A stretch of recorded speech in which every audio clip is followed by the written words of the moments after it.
for the past few days.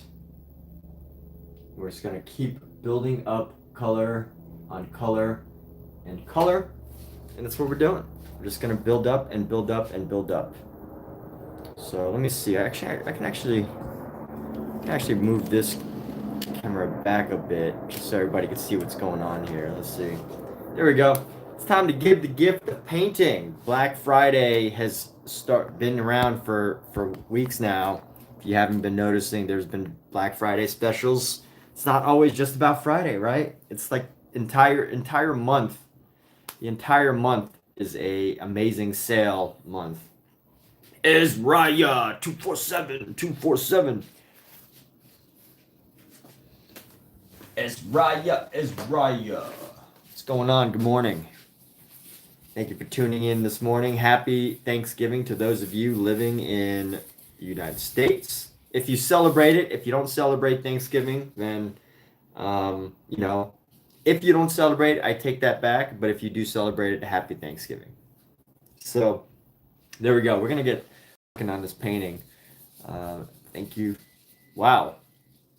Blessed with your presence. Thank you so much. It is a wonderful, wonderful time to be alive and to paint. I was thinking the other day about how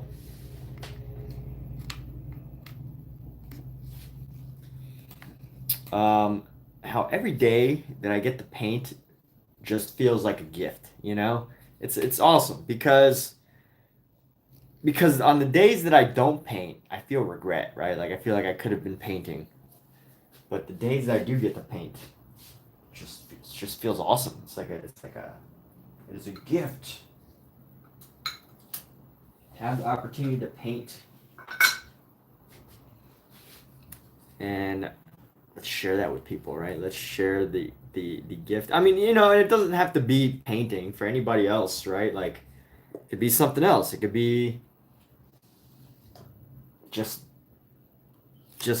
I don't know, whatever other people are grateful for. I'm pretty much just grateful for my relationships, friendships, partner, family, and the opportunity to paint, and other stuff too, of course. But I try to make a case for my argument. But I don't know. As you can tell, I'm not good at creating that what are you thankful for situation at the Thanksgiving table. But it's good to have an answer, right? It's good to discuss it. So I'm actually waiting for my reference to pop back up. So while I'm doing that, I'm going to paint into some areas that aren't really too mission critical. I want to paint into some spaces that are not mission critical. And those are going to be... What's up with my laptop? Why is it turning off?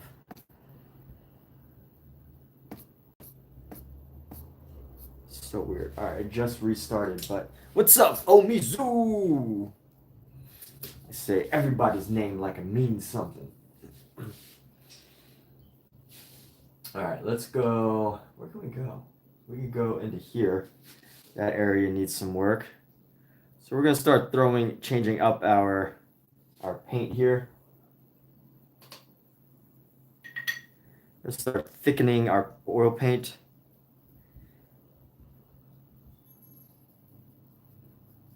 By using oil, a mix of oil and mineral spirit. I'm going to go down into here. Let's see, where do we want this to be? Here we go. So this needs to end down around here. Let's just paint this in right here, just so we lose our...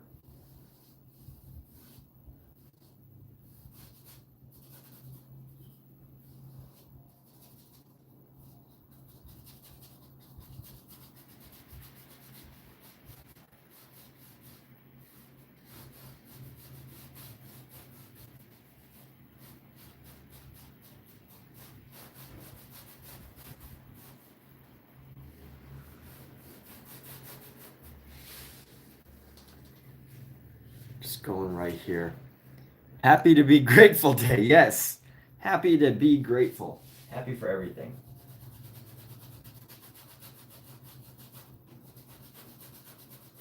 happy there were people around me, happy to be able to live stream. My computer keeps restarting, and I need my references. Can't paint without my references. It's like my references are like my superpower, you know? It's like if I don't have my references, what do I do? Particularly if I'm trying to paint, paint a study like this that's based on another painting, right? Like that's when I need references. If I didn't need a reference, I wouldn't use it. But I do need them. So this brush is not going to work. It's too. You know what? I want to find this brush. Here we go. This brush is a little bit bigger. It might do the job a little better. So what brush am I using? I'm going to be using a Princeton Catalyst brush. It has the black tip, and I like the black tip Princeton Catalyst brushes because they're rough. They're very rough, and they help me to paint very roughly, that's just how I paint, at least for certain situations like this right now. Honestly, it's a little too rough. I think I didn't properly clean it, and now it's beyond revival. We'll see. I don't know.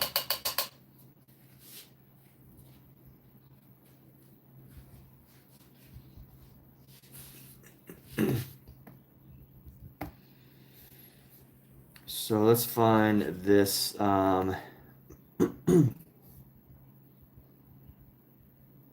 Tin Skins. Omizu. Oh yeah, Omizu's got a shift today. That's right. Omizu is working very hard to support my channel. Grateful for Omizu as a viewer. For becoming a member, a supporting member of this channel, an ongoing supporting member.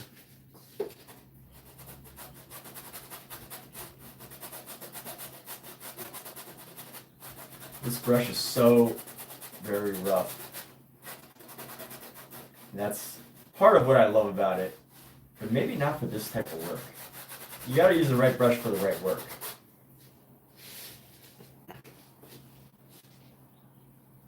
Might have to put this brush back and go to the previous one. This one's a little too scratchy. A little bit too scratchy for me.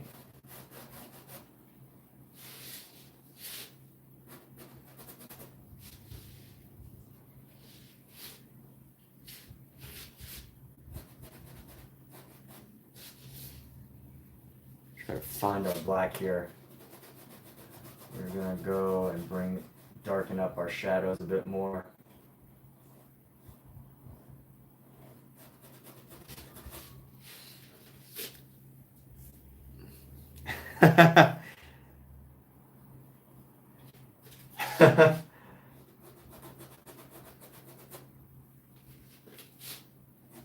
Yes.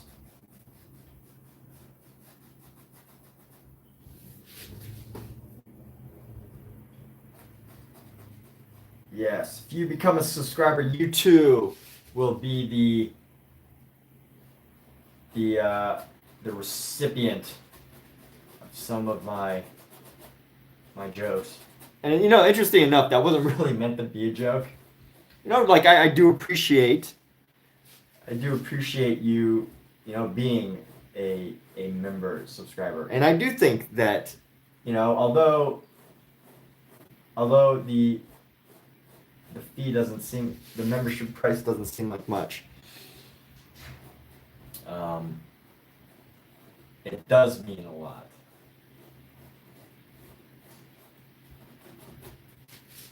But only until I get like 1,000 members. And then, once I reach 1,000, it's really hard to keep up with. But, we're far away from that. If you want to get there. I guess I gotta step up my game or something. I don't know. Maybe I'll never get there. But regardless of whether I get there or not, I am totally happy painting and live streaming and sharing art with the world. It's part of my personal life thesis. A few years ago, I wrote a book. was titled "Don't Be Selfish, Share Your Art with the World." And I intended, and I still intend, to live by that philosophy. So, I intend to live by that philosophy.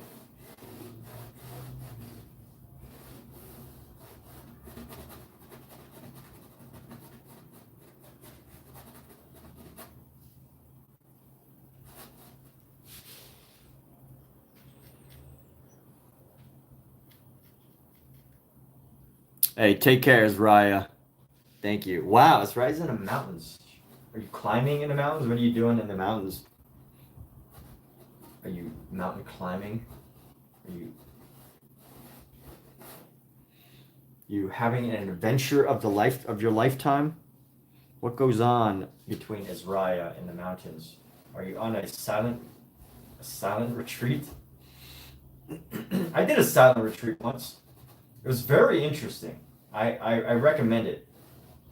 It was a 10-day, totally silent retreat, no eye contact, no eye contact, no, because there was multiple people. It was like a large group of people. So no eye contact, no talking, no, electronics, no reading, nothing.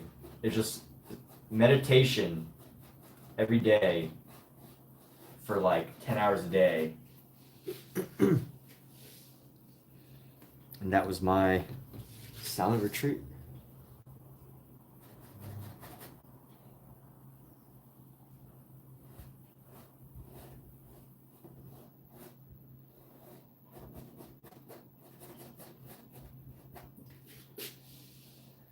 I definitely recommend it. It was really challenging though. Yo, Azraya set the float in heart.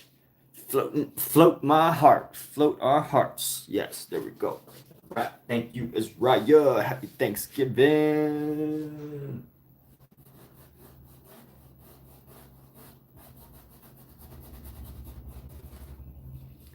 The gift of floating hearts. Thank you. Thank you, yes.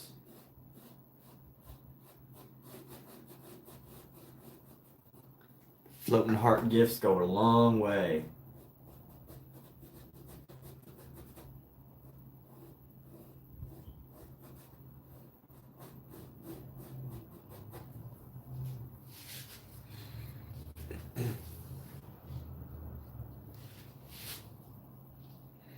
So here we go. What are we doing? We're working on just slowly building up, ever so slowly building up our painting here.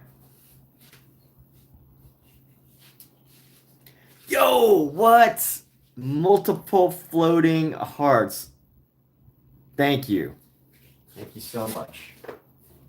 Multiple. Wow, today really is a day of giving, or a day of thanks and giving thanks in so many ways.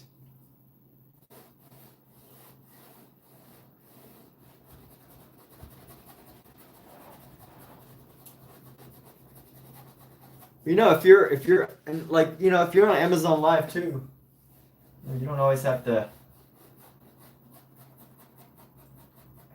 give specific objects. Sometimes you can give a gift of painting, right? Like, yes, you gifted the paint set or whatever for the holidays, but it's more than that.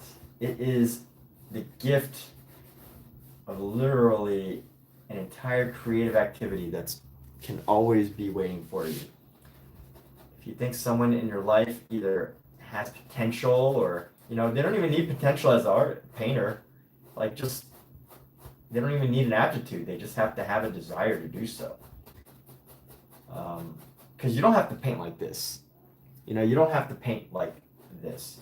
You could copy drawings and then paint into them, like creating your own paint between the lines book. Lots of artists do that. Lots of very highly professional artists do that. In fact, lots of muralists, like successful muralists who make money from their art, do that. Undertale, what's up?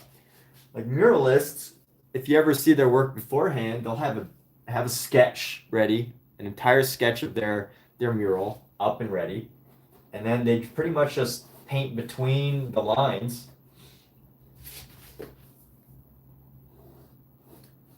And it ultimately depends on what type of art you want to make. And that's where that discovery, the joy of the discovery of your personal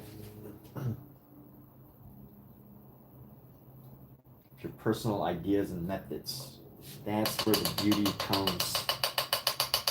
Undertale, what's up? Did I miss any messages? Who feels like they did not get a shout out when they should have? Anime. Ah, there we go.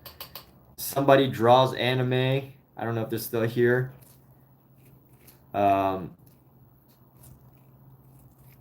Terrible person on YouTube said something. I didn't quite catch it.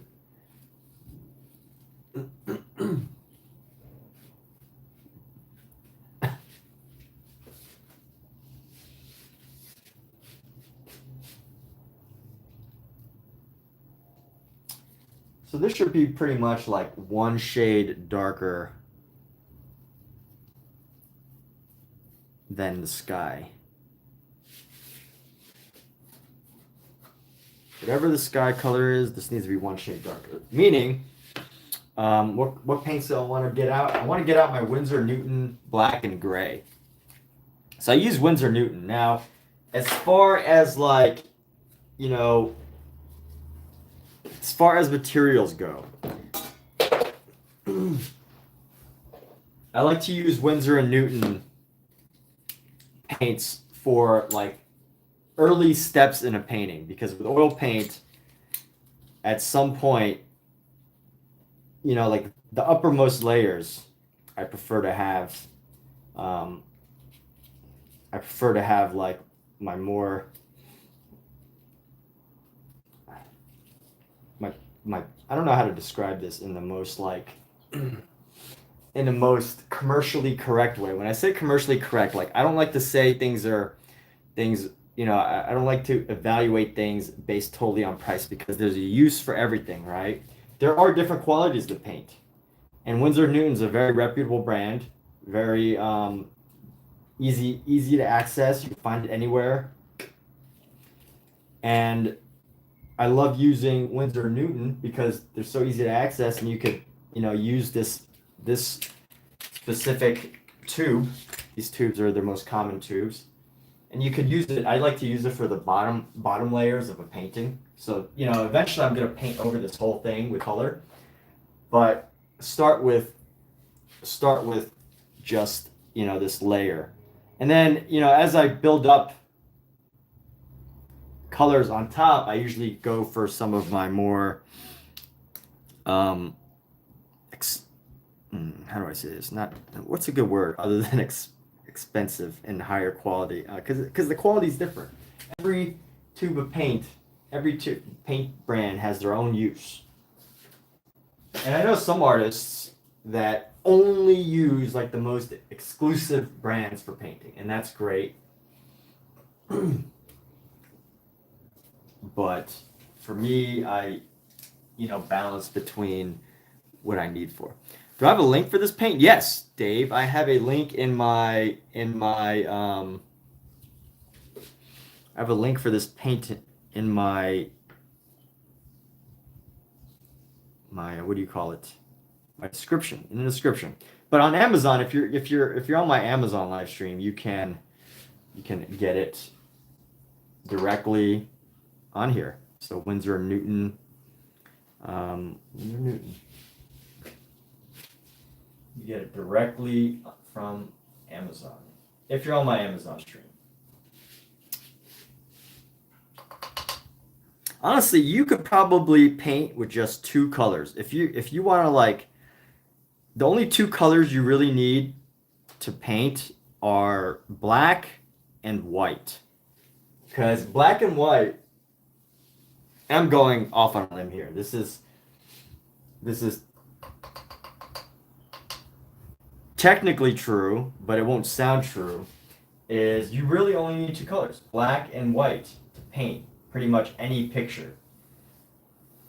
According to you know, visual art theory, right? Because if you can remove the color from every painting and just turn it into a black and white thing, and you can learn to paint like that, you can paint some very, very beautiful work. It's possible.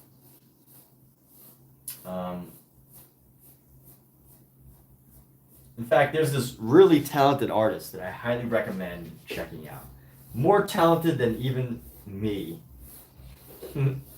Andrew Kadima. So Andrewcadima. He is like the master of single layer oil painting. Like he'll do these really cool experiments with oil paint. I don't know if they're not really experiments. He actually just, you know, that's just how he paints. But he does these really cool paintings. And basically they're like,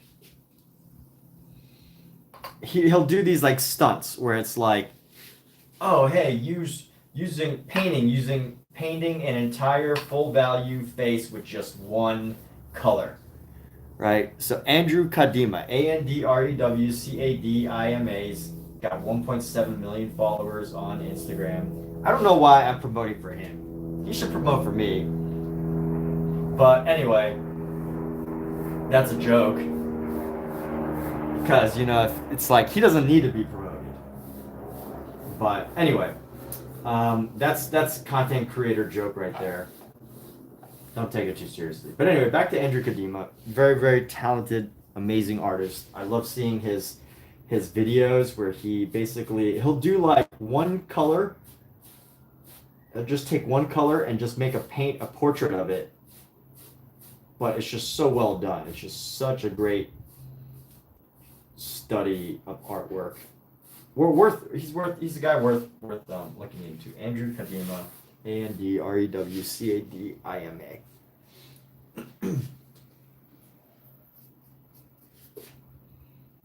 In fact, you know what? You don't even have to watch me right now. You can go check him out. You will learn so much from him. Because all his videos are quick little tutorial type. Not even tutorials, they're just quick, what do you call it? Quick tutorial, they're just quick little videos that take like seconds. So you can get an idea of what he does. And if you already paint, he's great if you already paint too, because then you can quickly get an idea of different techniques. You know, you get like a great run through of different techniques that you can try out. Whereas, you know, if you're watching this, you probably are only interested in this one technique. But this one technique, it'll take me. This painting will probably be my longest painting yet. It'll probably take me some months, because this technique's fairly new to me too. It's called grisaille. Grisaille. I think that's how you pronounce it. It's a French word for like a gray painting. And basically you do your entire painting in gray in order to create you know, a value painting. And then eventually you paint over that with color. And what that will give you is a beautiful, beautiful, very fantastic painting. But you have to get through the gray phase. The gray phase can be very boring. It can feel like you're not getting anywhere. Based on this one time I'm doing grisaille.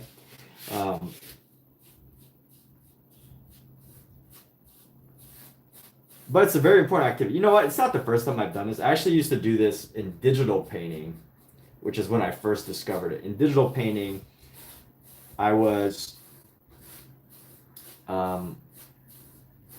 they often teach this as well, you know, just doing value studies. And early on, I used to do value studies with different colors. I wouldn't use just gray. So I have tried this with different colors, just not the traditional grisaille. Grisaille, which is specifically gray, because gris in French means gray.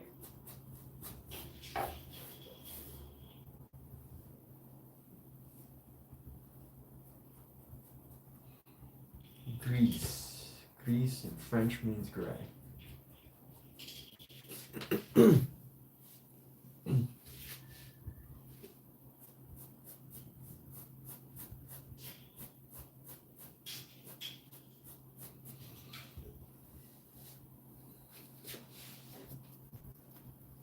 So here we go. What do we, and you know, one thing that's so helpful, I used to use I used to use, I used to be a baller.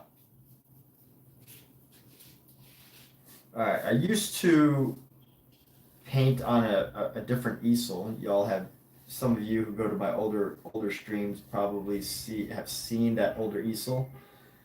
Um, it was, or even if I, during my like outdoor plein air streams, you've probably seen what I'm talking about. But basically, I've outgrown my last easel. Isn't that exciting?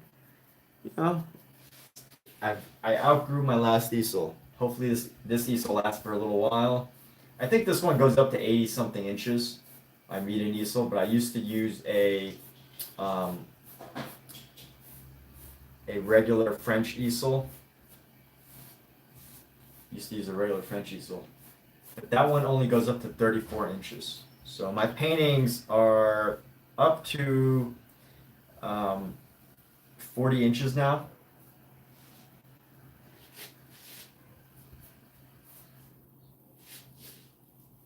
So I had to get a little upgrade. But I had a lot of upgrades this year. This year is a very good year to give thanks. You know, I've had a lot of great things happen, a lot of very, very wonderful, exciting things. So, you know, for that, I am totally, totally grateful.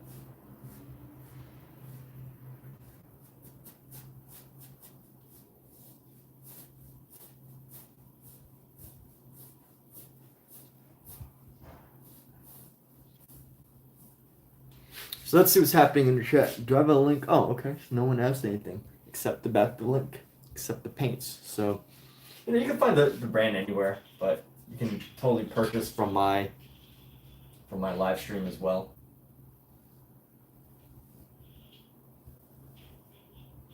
Live stream or from Amazon or wherever, every location, pretty much every shopping art supply store sells a version of Winsor & Newton. So not hard to find. It's not, you know, an exclusive, totally exclusive paint, and it does the job. It gets the job done for anything you probably need.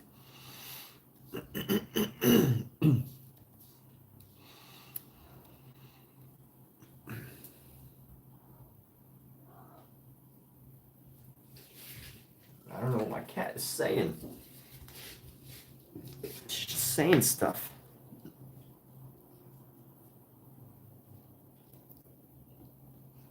If anyone ever needs clarification on anything I say, please feel free to be like, dude, what are you saying? You're just rambling about nothing.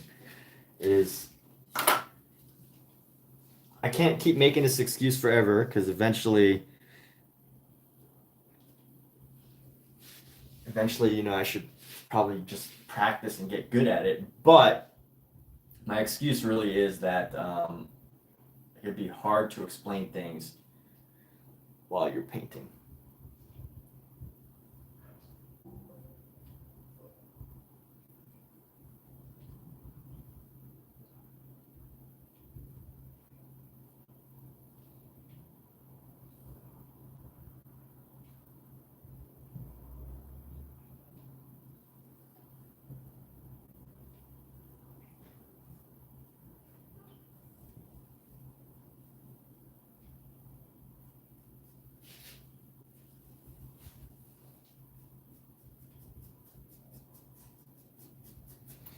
So pretty much what I'm doing here is I'm just making the shadows darker. Making pretty much the shadows darker here.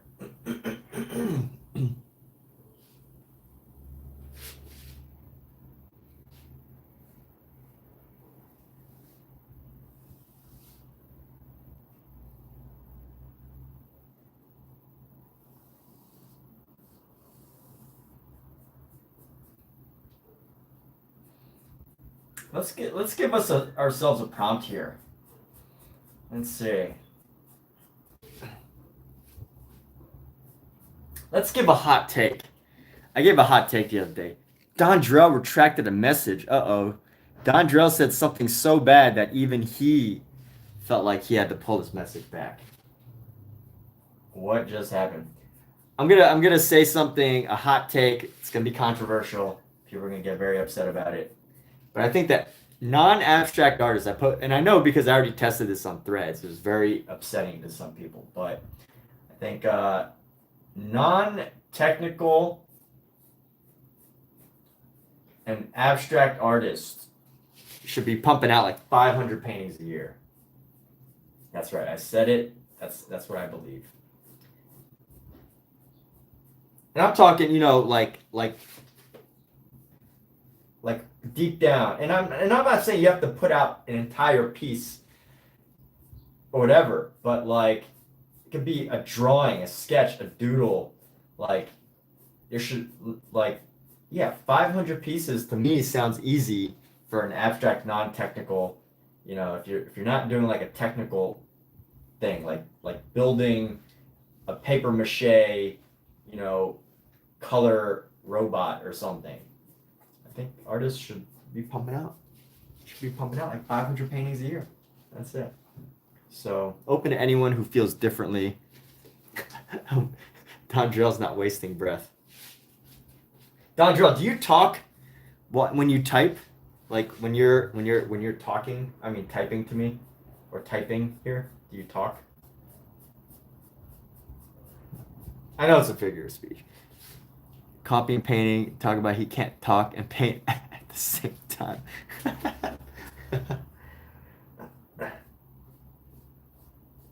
Yes.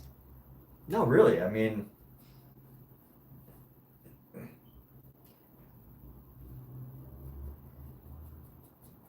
it's just, yeah, I don't know. I'm so engulfed. I'm so sucked into this piece, I'm just so engaged by this piece that I cannot talk and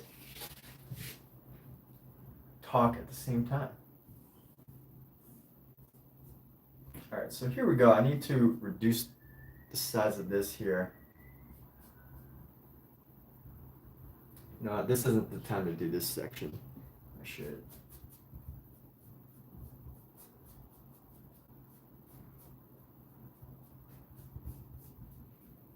Make some art. This here is painting for a paid promotion. Don Drell, you're giving away all my secrets. Yes. I do use paid promotions on YouTube. I recommend it, honestly. I would totally recommend paid promotions on YouTube. For creator talk, I don't know if it's against some people's morals to pay for views through YouTube, but I don't know. Am I feeding the system? Am I feeding the monster?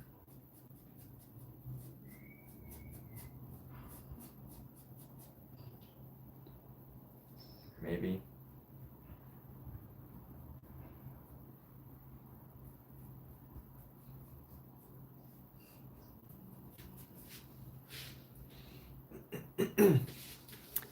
Vertical lives are an open panel. If you want to hear what the viewers have to say. I'm totally open to hearing what people have to say.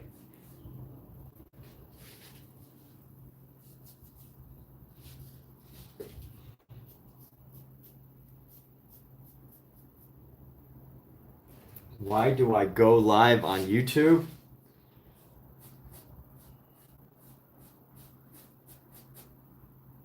Because I love to paint and I love to make videos and to share art. And this is, I mean, I'm giving all the textbook answers, right?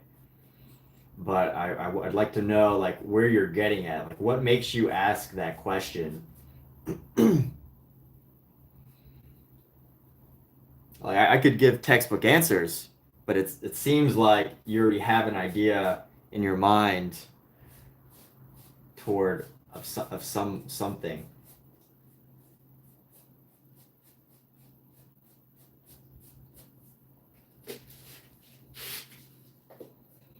So my textbook answers, I would guess, are not going to appease your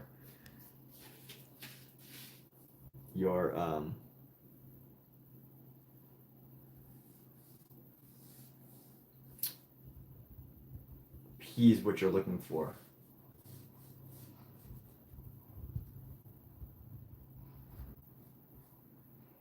I need to make this part feel a bit more natural here.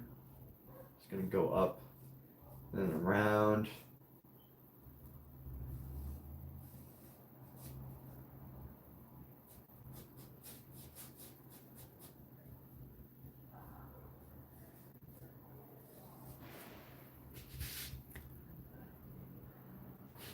All right, well,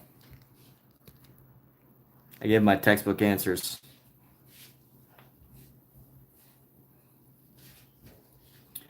So I'm also, by the way, I'm also live on Amazon Live. So for some reason, I can't see my Amazon Live conversations. So if anyone is chatting on Amazon Live, I don't think I could see your chats. So, Amazon has this weird thing.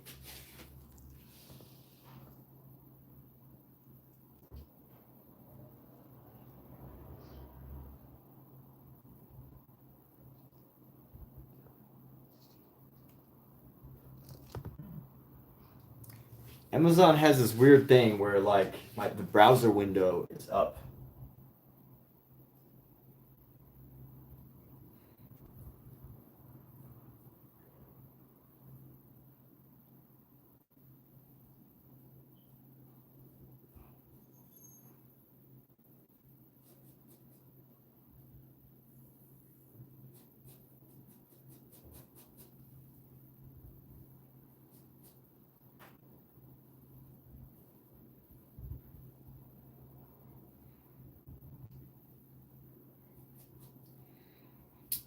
So anyway, let's see.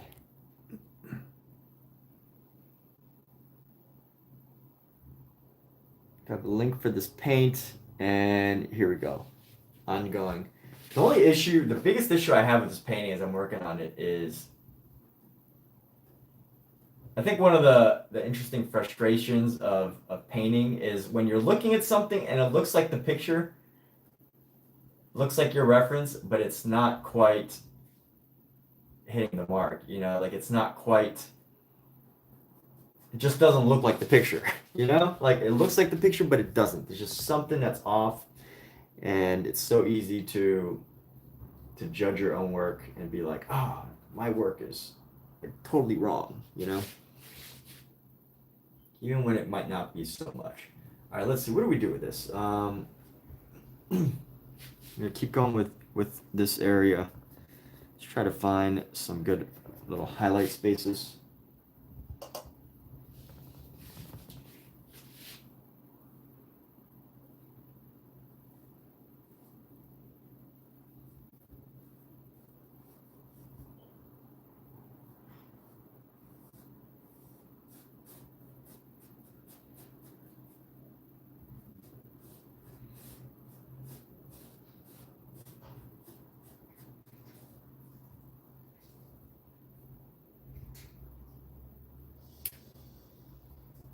And here we go. Go like this. And just start to build up some highlights into here along the top of the leg here. We should probably do this across the whole thing too.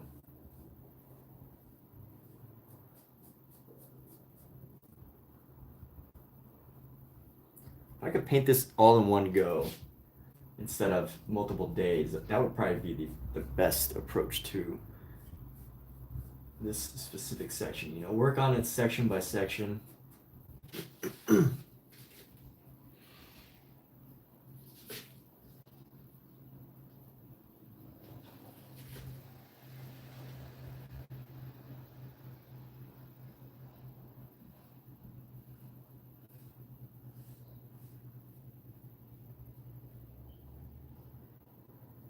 And there we have it.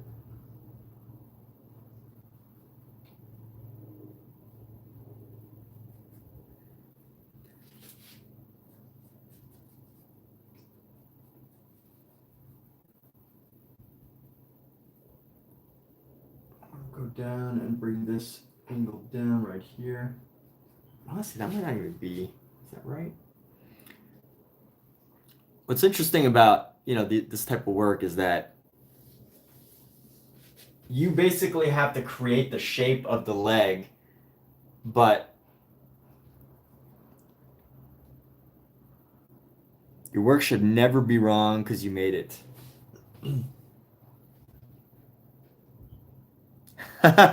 Longest class you ever attended. Third semester? Oh man. That sounds horrible, dude. You need to go. You got to go make your own course now. Make your own course. Dondrell is taking everything he see, but that's a good teacher though, right? Like a teacher. I know, and I'm saying this. I don't actually call myself Dondrell's teacher, but he says it. So I'm just using his words, and he's bringing up the third semester thing. You've got a good teacher, right? There's two types of teachers, right? A teacher that like teaches you everything you've ever wanted to know, and they're supportive and they're everything. And then there's a teacher who everyone doesn't like, and they teach you everything that like what you don't want to represent, right? Like there's a teacher that you just don't get along with. They don't mentor you in a positive way. You don't want to be anything like them. And but somehow they still motivate you to do like the total opposite. And like and I'm not even saying in like a tough love kind of way, but you just like don't like the way they do things. And that could be a teacher too, right? I'm not saying like you don't like the person, but that could be a lesson, right? You look at someone and you're like, I do not agree with any of that, but in that sense, at least that also helps to put you in a direction, more clarity on what you want to achieve and do. And that's why I find, you know, sometimes the things that you don't like help you clarify what you do like. There we go. We just came up with something. Wow. We just came up with something. I just made that up, but hey, that's what happens when you disagree.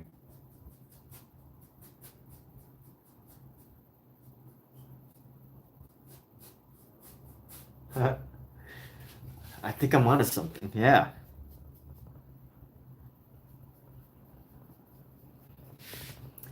I mean, haven't you ever heard the stories of like, the artist who had a teacher that said they would never make it. And by the way, I have had people said that I wouldn't make it into things. But, that's a separate story, but like, we've all heard the story of like the artist whose teacher once said they wouldn't make it, and that pissed that person off so much that they went out and made it, right?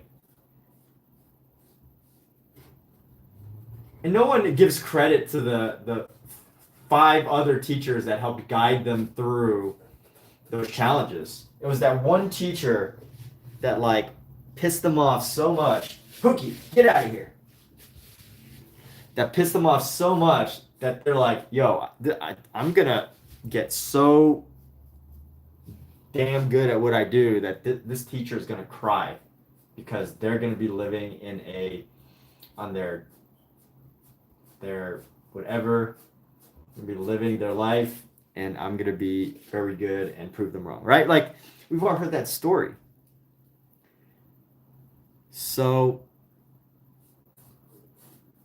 but no one ever thanks that teacher, right? The teacher that ignited that spark in you, regardless of what they had to say. They might have been mean. But somehow that was what ignited the spark. And no one ever thanks that person.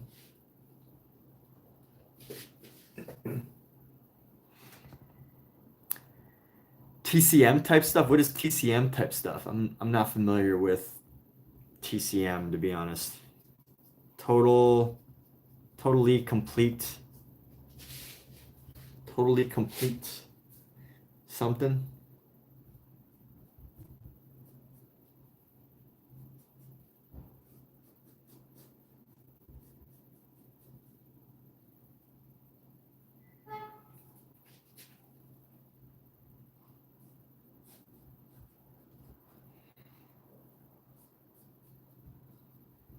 No, I should use more flat brushes. I've got flat brushes. Why don't I use them?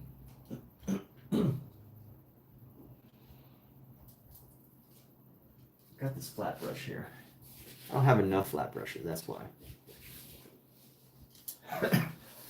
Okay, let's get this in mineral spirit.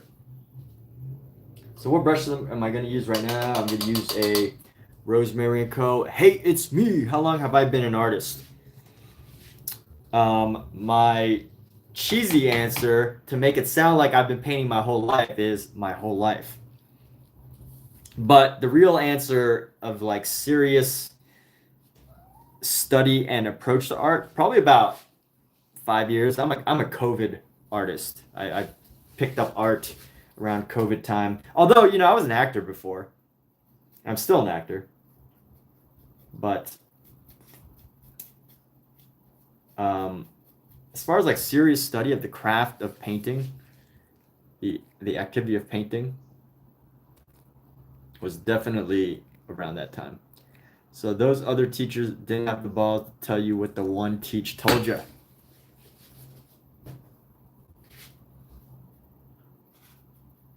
Yes, that's true.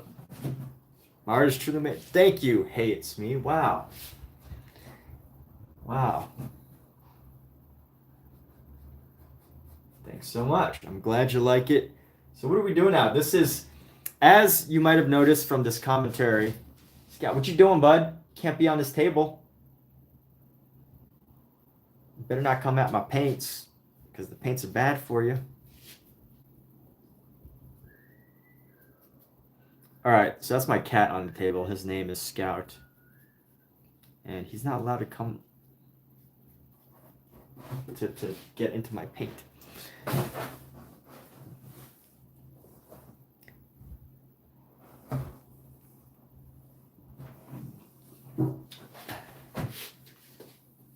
Yes, some good old tough love. Has anybody in here, is there anybody in here that has not had tough love?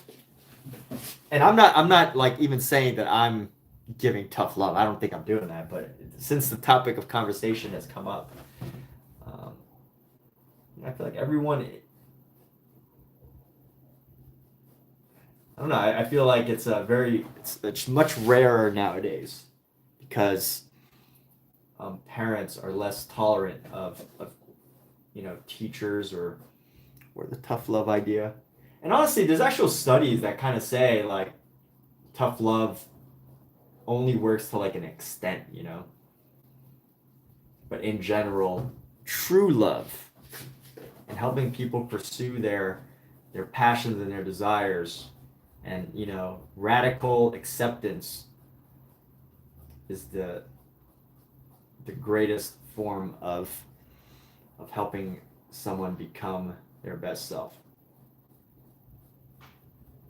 But that could mean, and let's get philosophical here.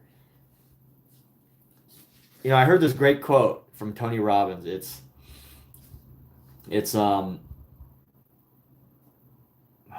reaching into the recesses of my brain. It's the golden rule is not to treat others as you would like to be treated. The golden rule is treat others. Well, no. Let me take that back. The golden rule is treat others how you want to be treated, but that's wrong because it should be treat others how they want to be treated. Right? That should be the golden rule. Tony Robbins said something like that, but that's the general gist. is, it's not about treating others how you want to be treated. Treat others how they want to be treated. Some people will pay people to verbally abuse them, right? Some people will literally pay for that. We've all heard about it, like the high level executive who has like a power issue and he needs to hire a girl to go, make fun of him, right? We've all heard about that. But so, she's literally getting paid to talk to him and treat him how he wants to be, or she, whatever, how they want to be treated, right? So that is a golden rule there.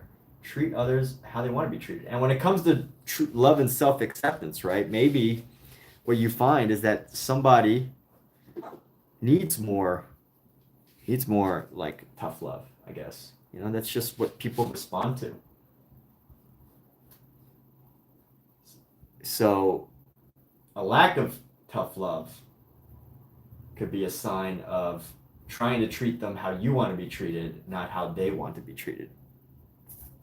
We're getting really philosophical here. This is probably beyond the scope of painting. Or maybe not, because we're talking about painting and what it takes to learn to paint and all these things. Did anybody hear my cat? She said, "Row, row." If you haven't given up after what they said, then they may be the most important teacher in that moment. Speak generally, not pointing a finger at anyone in particular. Well, Miz, you sure, man? It seems like you've got a teacher in mind. You sure? You sure you're not upset at somebody? It's okay, dude. We can talk about it. We can talk about it. If you need somebody to talk to, let us know. We're here for you, Omisu.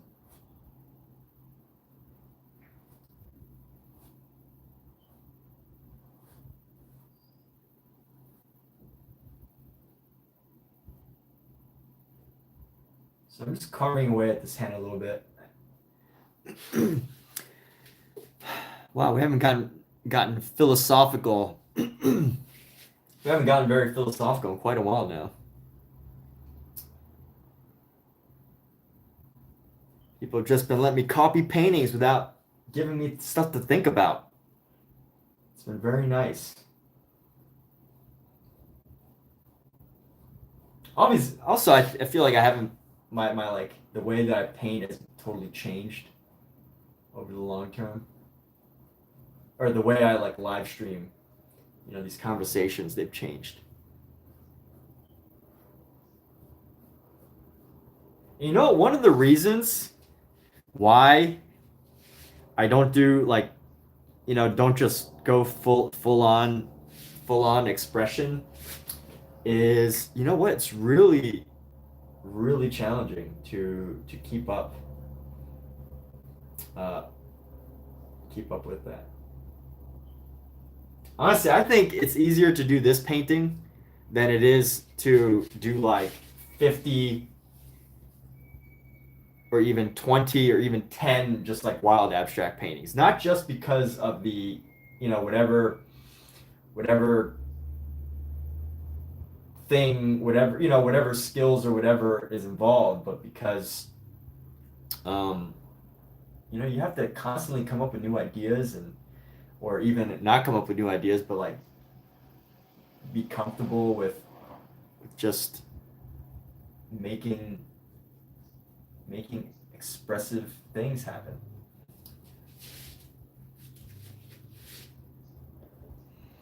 Does that make sense? I feel like I didn't make any sense there, but whatever. You guys will live. You guys and gals will live. You're gonna be okay. You're gonna be fine.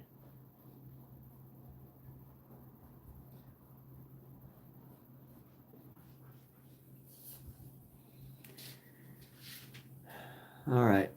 So certainly angry all the time. Angry all the time. Yeah.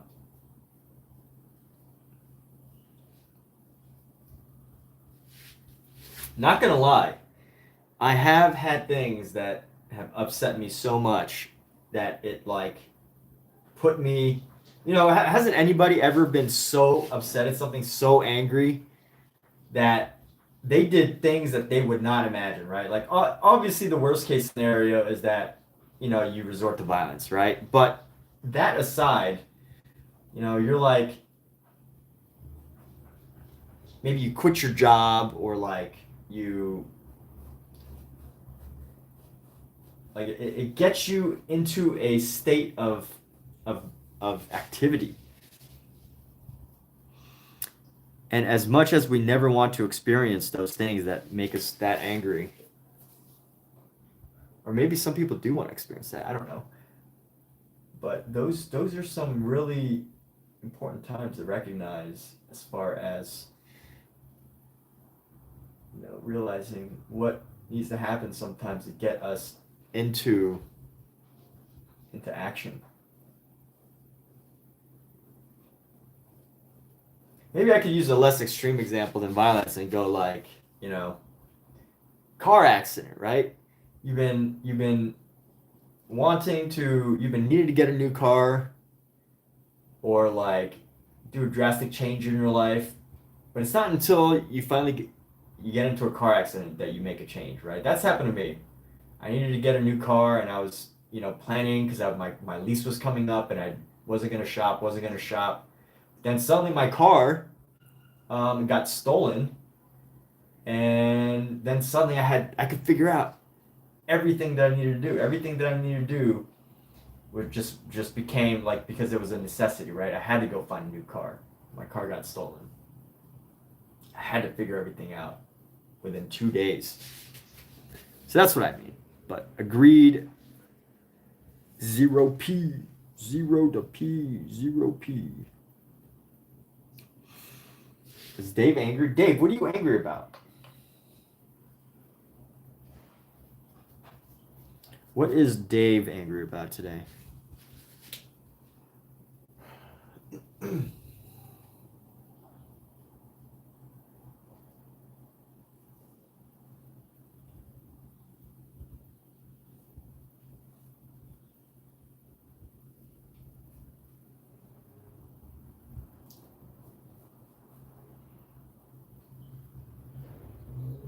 Here's another question. Does art need meaning?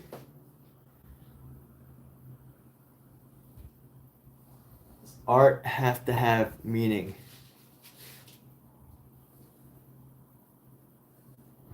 I made my own answer for this the other day.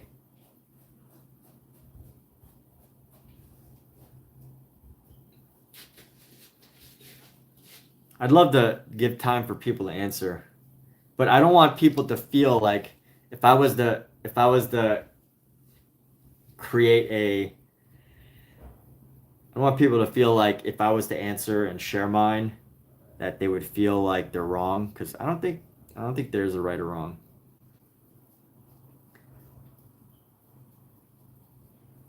If it doesn't have meaning, then it's just meaningless. That's one approach. Yeah, that's cool.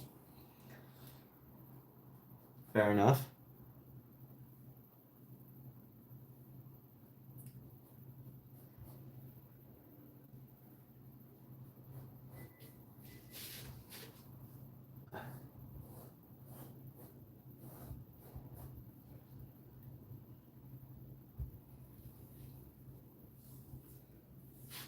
So what does it mean to be meaningless? Like, for you, what does it mean for something to be meaningless?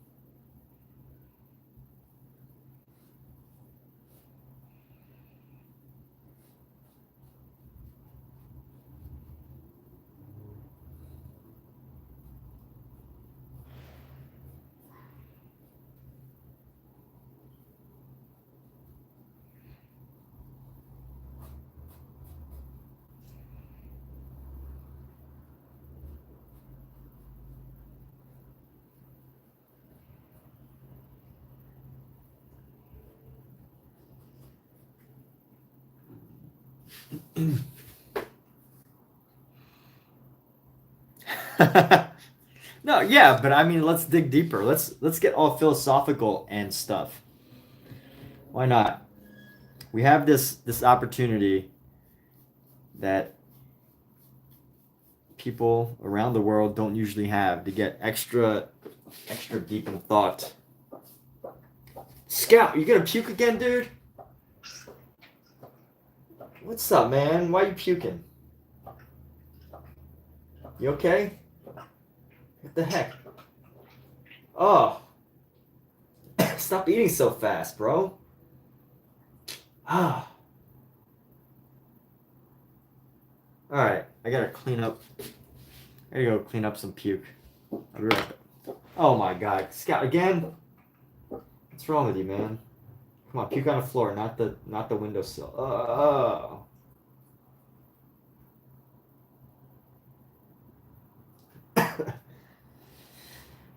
All right. I'll be right back. Have to go clean up some cat puke.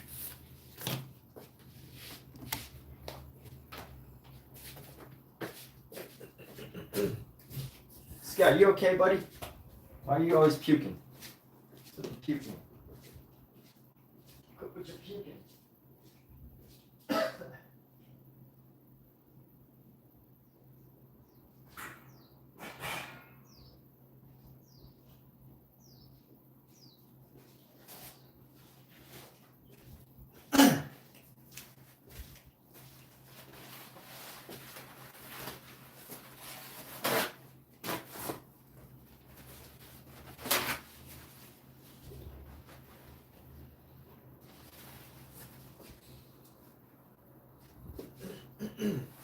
Yes, we are here.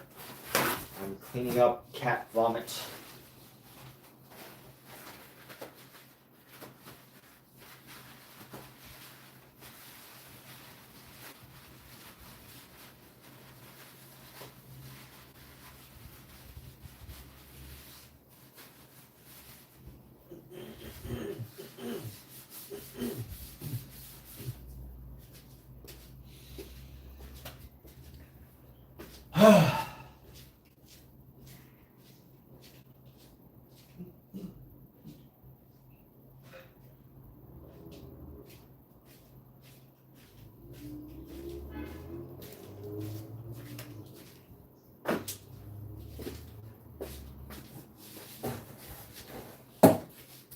All right, we're back.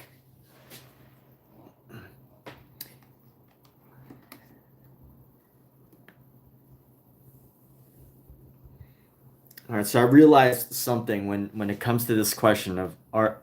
Does art have to have meaning? And my answer is art does not have to have meaning, because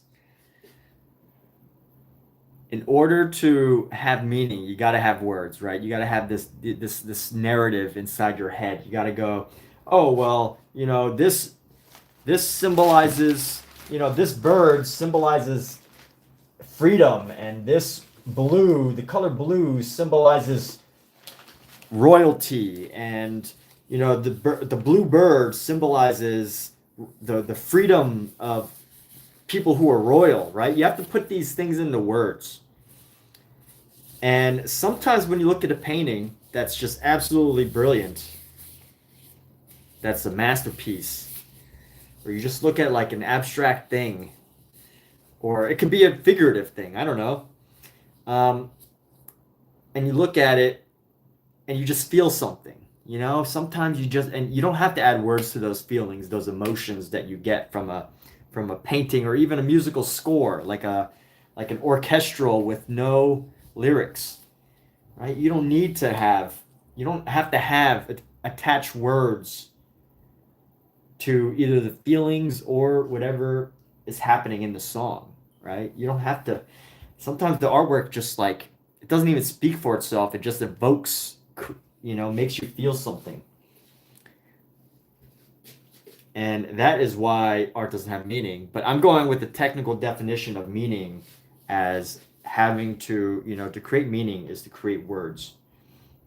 And you don't always need to think of words. Sometimes that feeling, that emotion, whether mild or extreme, is enough.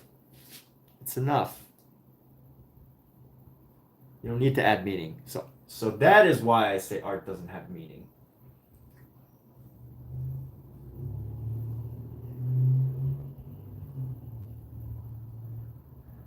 But is it true?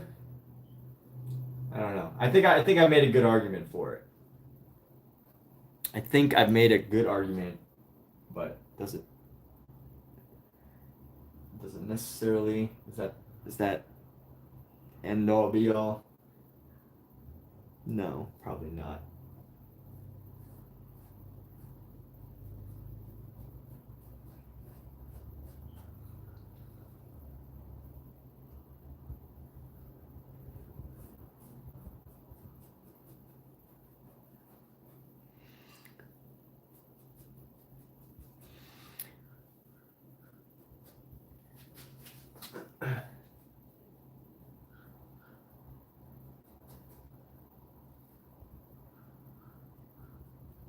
But it's like Salvador Dali, right? That was his big thesis on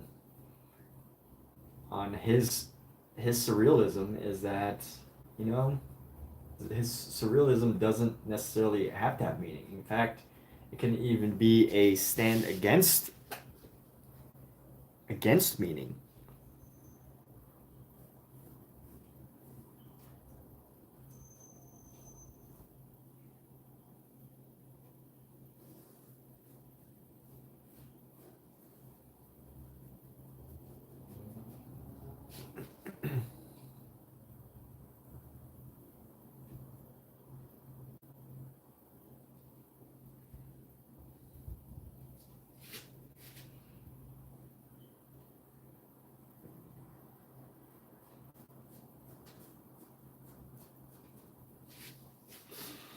All right, well, there goes our art philosophy for the day.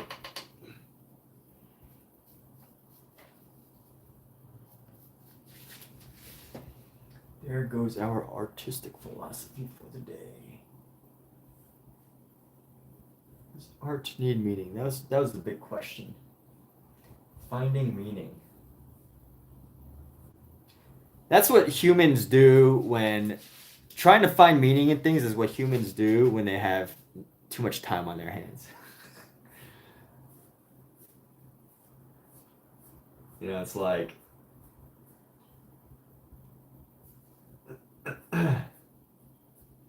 who am I making fun of when I say that? So, who would get offended by that statement?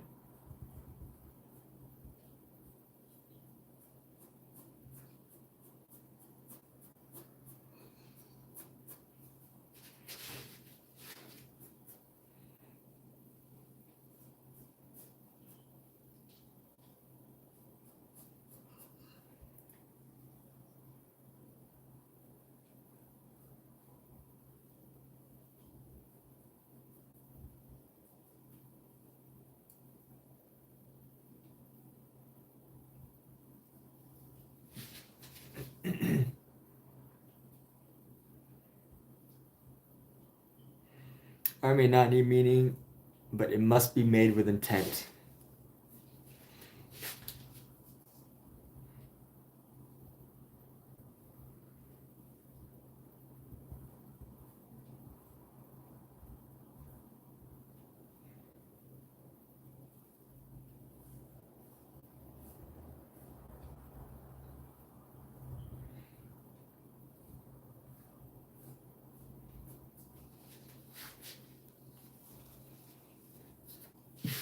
What makes you say that, Omizu?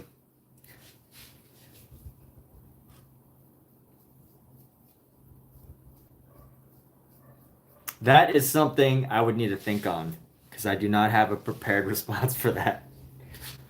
At least not at the moment. But in the future, I will have a prepared response because you're asking that question now.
Yo, Danica.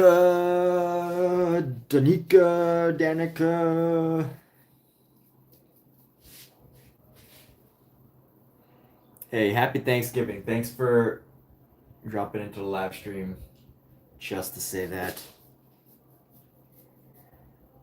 Good to know people care.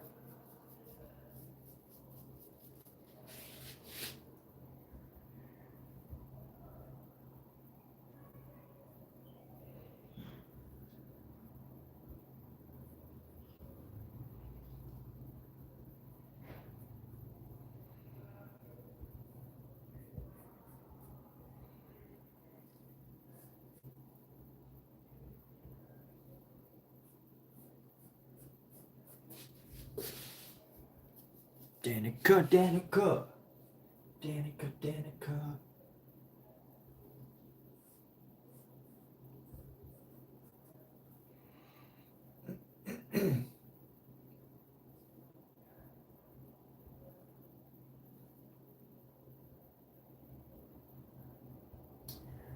All right, let's go like this.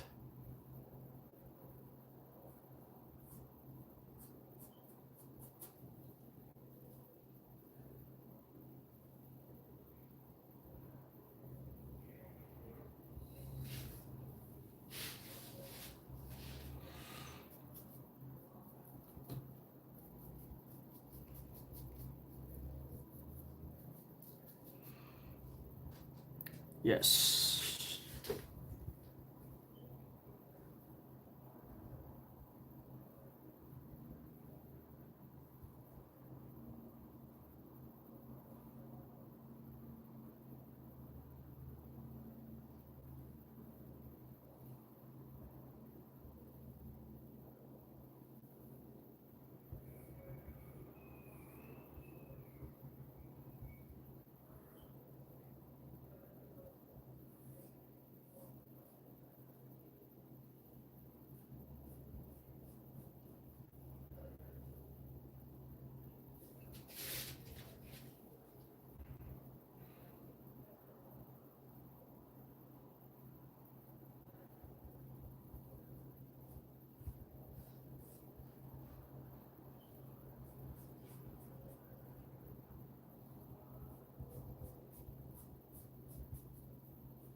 Oh, this needs to be darkened.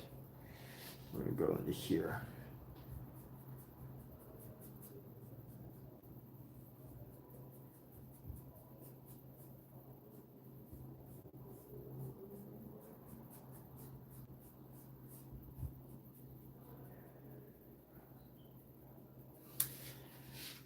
Okay.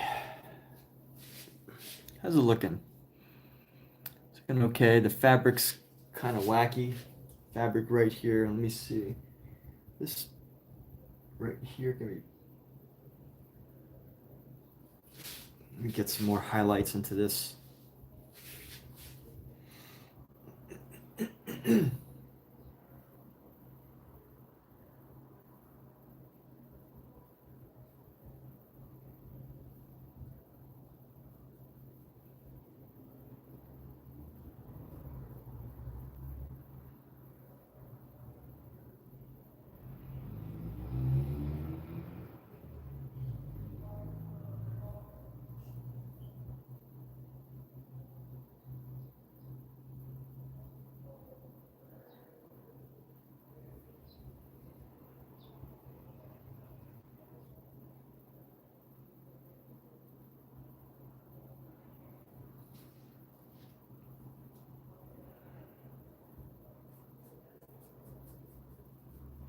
This section needs a lot of work, but I can't quite put my finger exactly on what.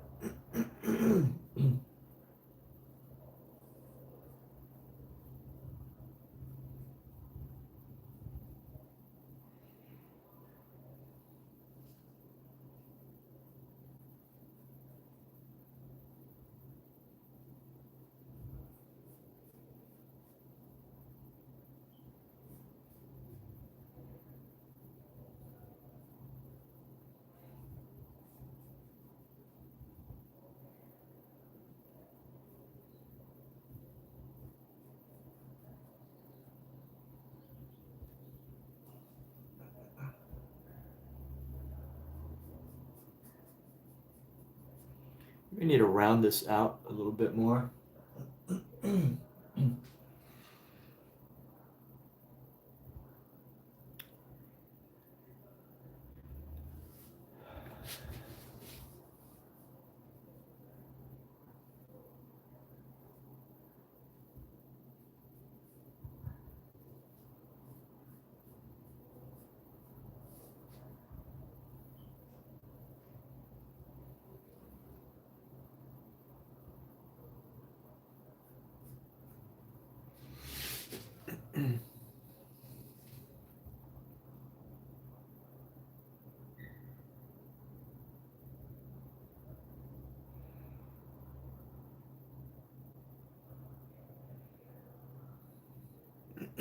This dang knee is gonna drive me insane.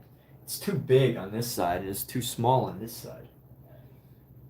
This dang knee. The dang knee. Dang knee. Dang knee.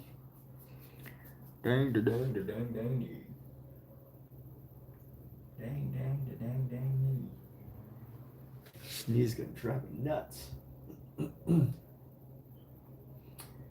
I think we spent a lot of time here getting some of the shapes, some of the right shapes and the design for our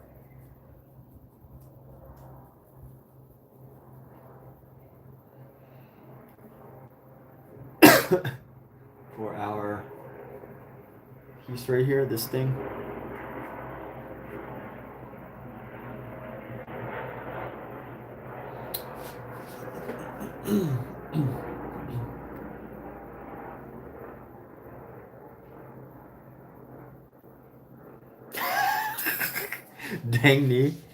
Dang knee fever. That does sound like an illness of some sorts. All right, let's work on these toes. We're gonna go smaller with our brush here. Everybody wants to see feet.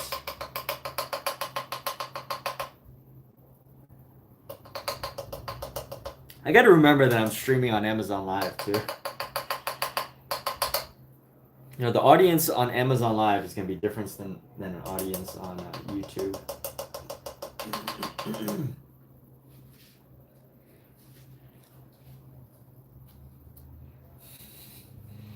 So on my YouTube live stream, some of my most popular live stream sessions was when I was painting feet. Yes, out of all the things, when I was painting feet, people absolutely like, I had so many viewers when I was painting feet. And this is, when I was first starting, like 50, when I was first streaming on YouTube, like, when like 50 viewers on a video, on a live stream was just amazing to me. And I was doing a foot study series. Yes, I study various human body parts. And for whatever reason, the feet often drew a large number of people. And I say whatever reason, but we all know the reason. There is a huge demand on the internet for artwork about feet. So if you want to become very, very, very successful, and I say this jokingly, If you want to become very, very, very successful or go viral as an artist on on YouTube, this is not financial advice or real advice. Again, this is a bit of a joke. You either paint Marvel superheroes or any sort of superhero, DC superheroes, you know, the Supermans, the Batmans, or animes, you know, any recognized pop figure. You can paint celebrities, or you paint feet. Those are the secrets to success. And I know this because anytime I paint any of those things, which is very rare, actually that's the highest request I get, is some superhero. So if all you do is make your stream title something like, I'm painting Hulk, you would probably get every single Hulk fan that just happens to be sitting on YouTube at that very moment. So that's a secret.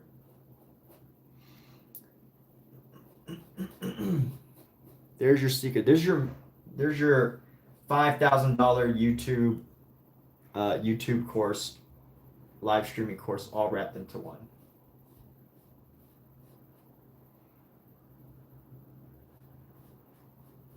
Paint celebrities, pop superheroes,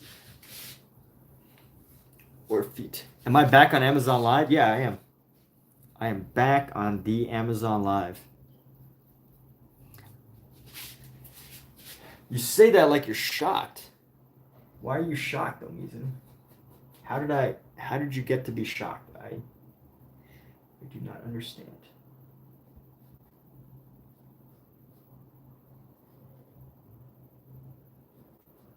I cannot tell a lie.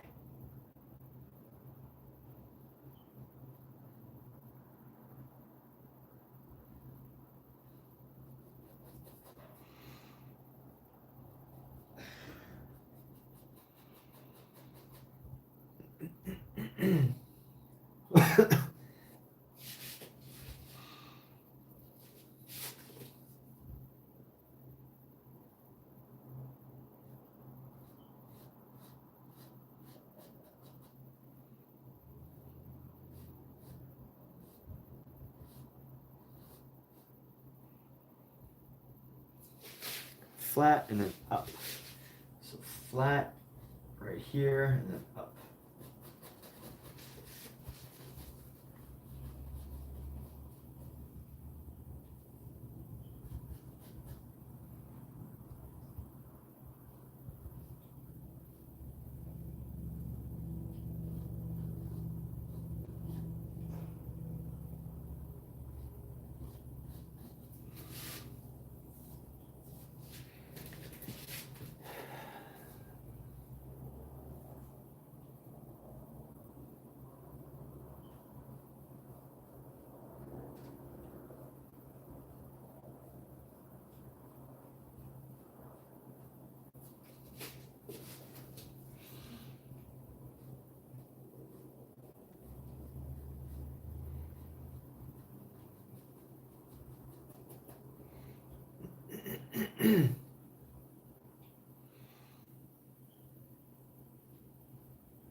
Nope, this needs to be a little bit flatter here. Comes down, but not that extreme, so.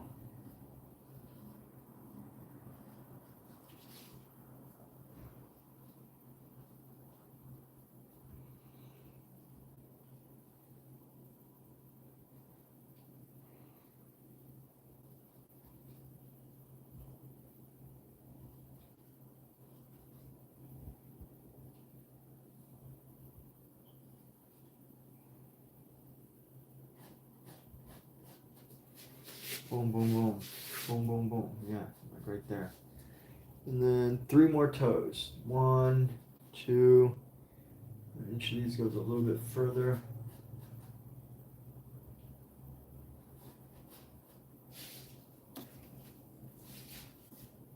think that looks about right.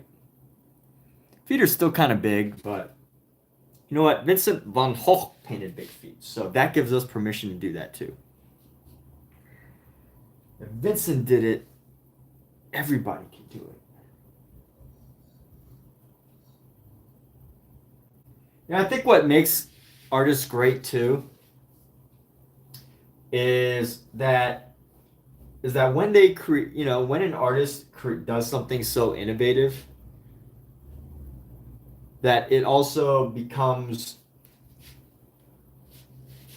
it gives artists like this opportunity to do what they did, right? Like today, anything goes, but 100 years ago, not anything goes, right? And it takes a person or a group of people or the CIA, and I say the CIA because there's a myth that the CIA created Jackson Pollock, but that's a whole different story. But that's why I brought up CIA in case anybody's confused. I'm just adding that there for reference. They create this opportunity for people to, for other artists to do what was once taboo.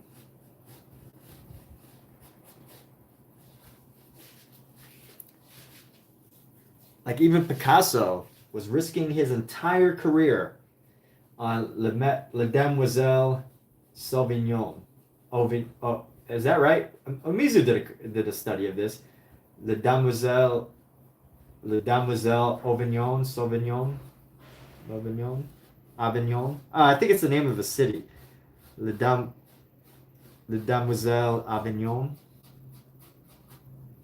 Anyway, he was risking his career with that. But anybody who paints that today, they're not really risking anything. They're really just like, oh, I really like Picasso, right? I really like to learn what he did.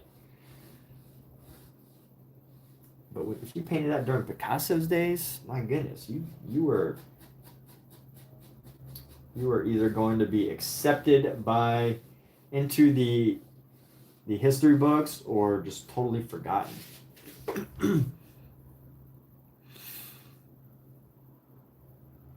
And that is the risk that artists before us have taken on.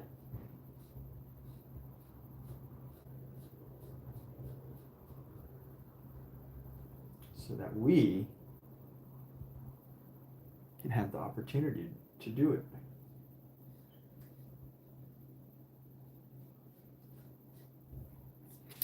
And like today, it's like you don't need permission to do anything. But back then, people kind of did. They kind of did need permission to do some of these things, Had to be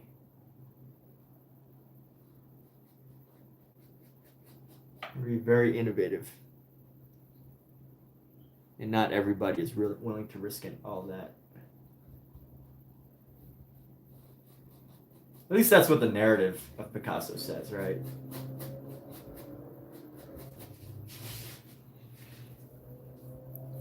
All right, so here we go. We're gonna go into this foot right here, and let's paint in this foot. Yeah.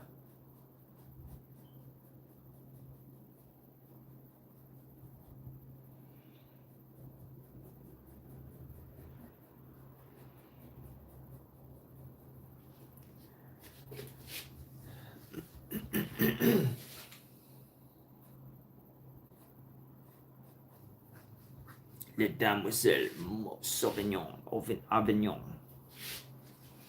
Demoiselle Avignon. Alright, so here we go. We're going to go bring out this toe here. We're going to start adding the shadows of our toes.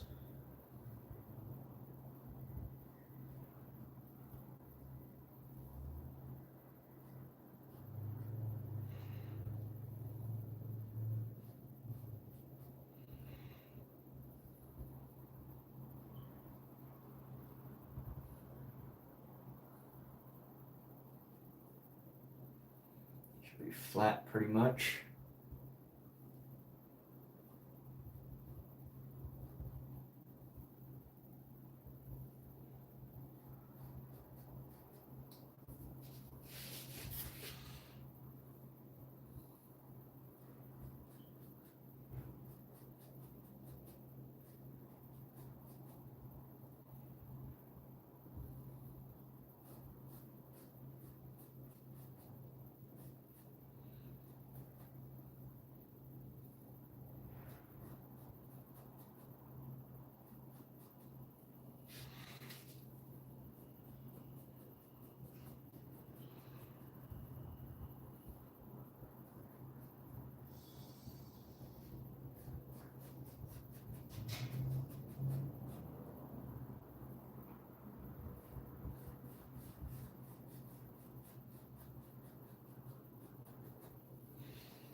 All right, here we go.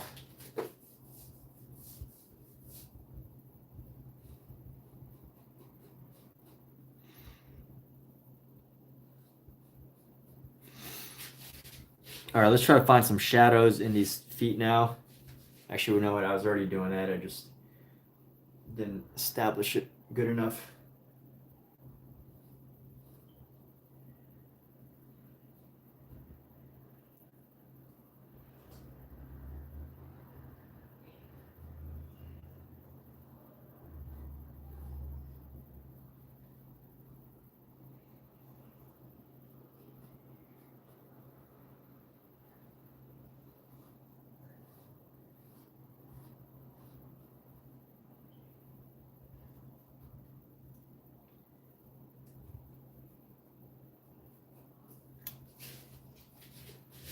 Yeah, this foot looks weird because this is a little bit too curved. Needs to be a bit slicker. Needs to be a little bit more smooth. So we're gonna go into our thing right here and we're just gonna smooth it out. We're gonna go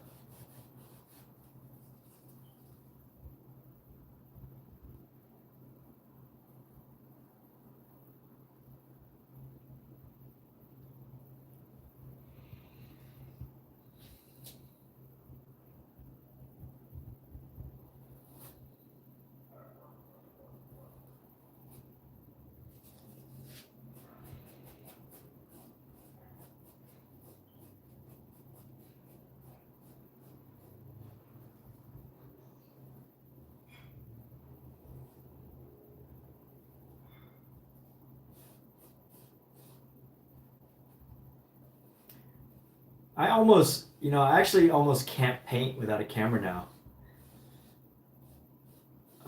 Without streaming because I'm so used to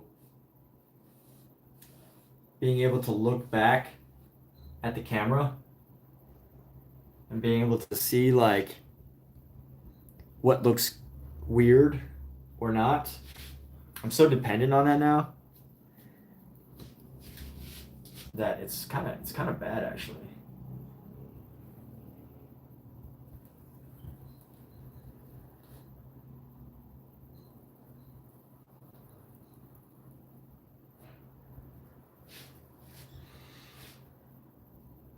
That looks a little bit better. But now I just need to blend this all in.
Almost there.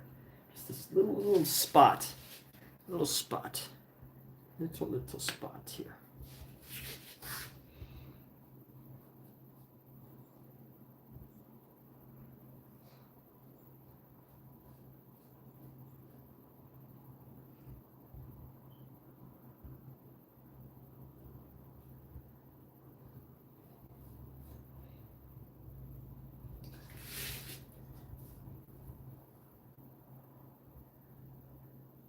That's a little better. And let's go into this. I'm going to tighten up in there. Let's tighten up in here as well.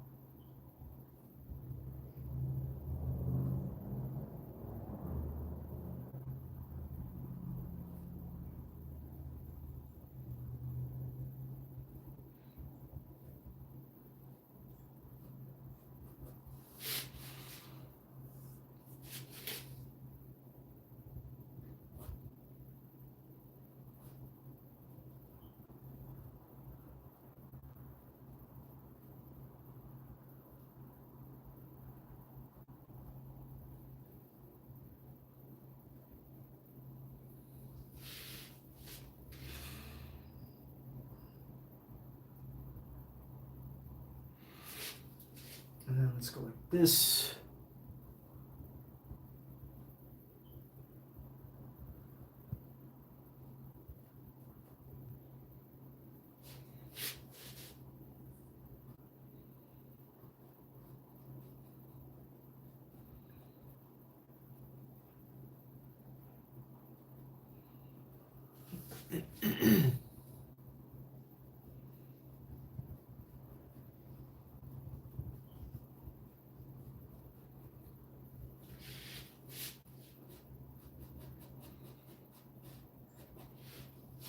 You know, supposedly,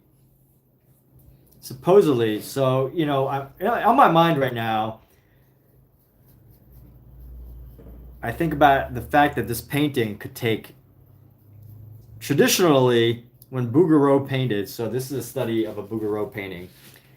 Traditionally, when Bouguereau painted, his paintings could take months, even years. And, you know, not years as in like he worked on it every day, but like years as in he probably, you know, touched one thing up, had some work to do, did another touch up, and then over years, right? But I think traditionally oil paints took much longer, months even, because, especially this style, because you have to wait for each layer of paint to dry. It would take months. And you know what? Commercialism has totally pulled society out of demand for works like this. They prefer the you know, the perfected, you know, every line is perfectly. If you ever look at art and you see like everything is perfectly, like not a single line is off. Usually that happens because of the methods, the techniques that it's like a sketching technique, right? They transfer a piece, a sketch onto the surface, and they paint only between the lines. And that's why some modern art looks so crisp, is because not only the pigment and the paints, but the artists have done such a good job at mastering that craft of painting in between the lines, that it's just like super crisp. And why did I bring this up in the first place? Oh, that method, you know, some of the methods that I think that we see a lot of modern art today, that everything just looks so crisp, usually I think comes from commercialism. Yeah, the commercialism of artwork, because artists need a very straightforward and effective method to get the same look on demand, right? Especially working artists. Artists that are working, they got to keep pumping stuff out because their livelihood depends on it, right? Me, this isn't a commission. I'm doing this to eventually sell. If anybody ever wants a copy of a Bouguereau painted by me, which, you know, would not look exactly like a Bouguereau. But that said, my idea is that, oh yeah, so I'm thinking about how long this will take, and I'm like, it kind of scares me. It's gonna take weeks, months. But why it also makes me wonder is because pretty much every video on like Instagram about painting is like a 30-second to 1 minute reel, right? Like, I don't think you could publish videos that are longer than that. Everything's just a quick reel.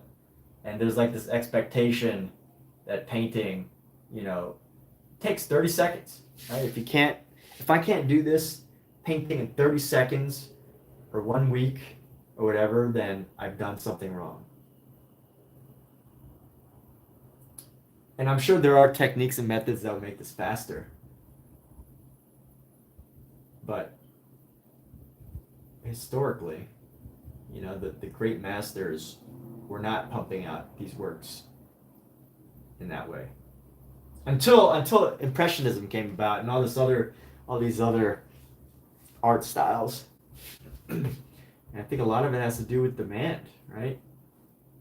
Demand for not only the latest, coolest artwork, but also demand. So artists needed methods and ideas that they could just pump out. Why not sell 10 paintings for 10,000 each instead of trying to sell that take, maybe a week rather than one painting that takes 6 months, but you only sell it for 5 or 10K. So that's what I mean by the commercialism of everything, right?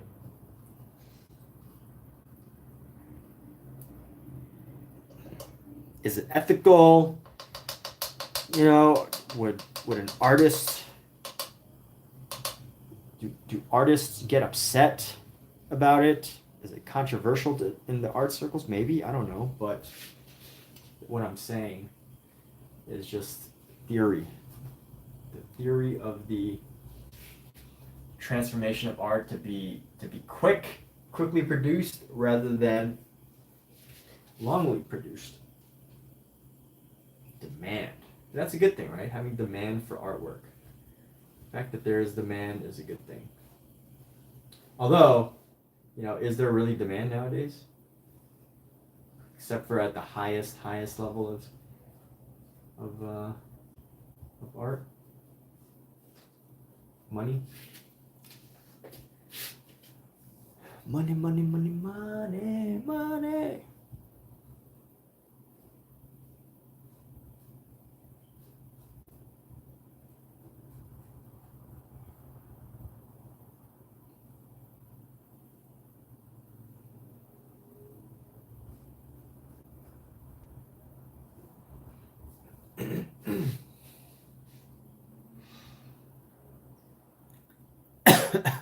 All right, so we've got some basic design of the feet now. Got some of the hands. I might even leave this like red area.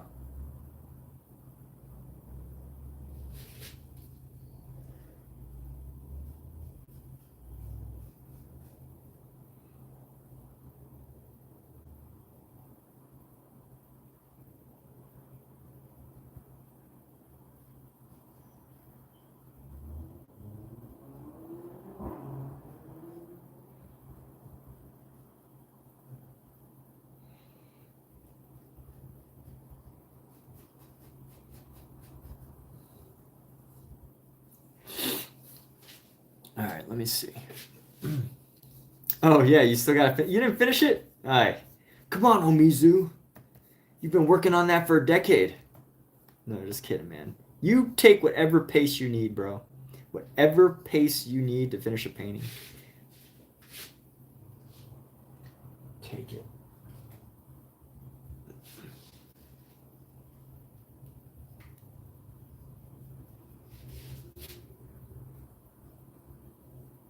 Like that one song goes, take it, move it, smack it, push it, stop-o-matic. That's probably not the right lyric. Let's move this down.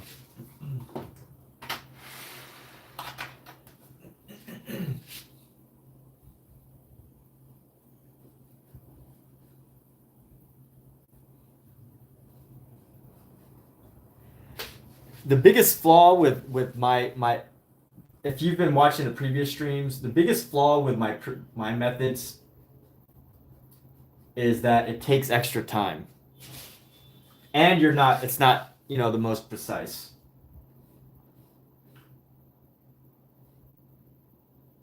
Because the traditional methods, if you need to get something very accurate, what you would do is you would transfer the drawing.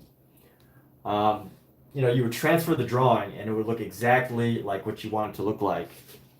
But then, you paint between those lines. And ultimately the idea is that, once the drawing's there, the painting is just a matter of putting in the right colors, right? You're not worried about the structure of things anymore. And with the way that my paintings have gone is that I loosely draw it, and you can see me working and reworking a lot of areas, and it takes time. It's not until after after that, all that is even established, you know, that I really get to paint.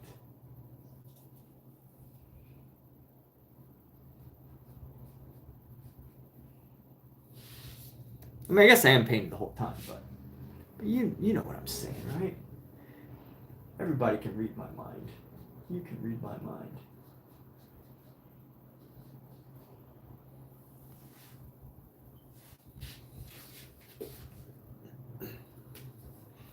All right, let's see what's happening here. Does anybody not like that word when people say it?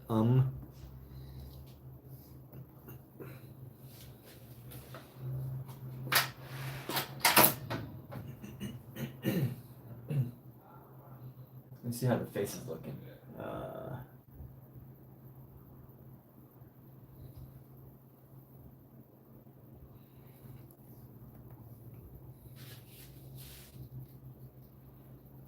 So we're gonna get a building right.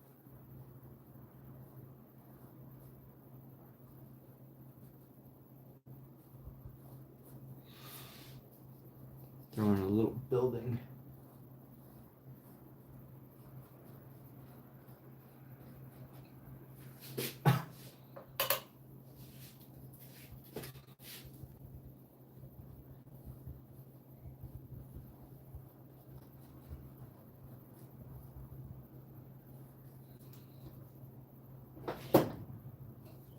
That's gonna help it stop it from moving too much.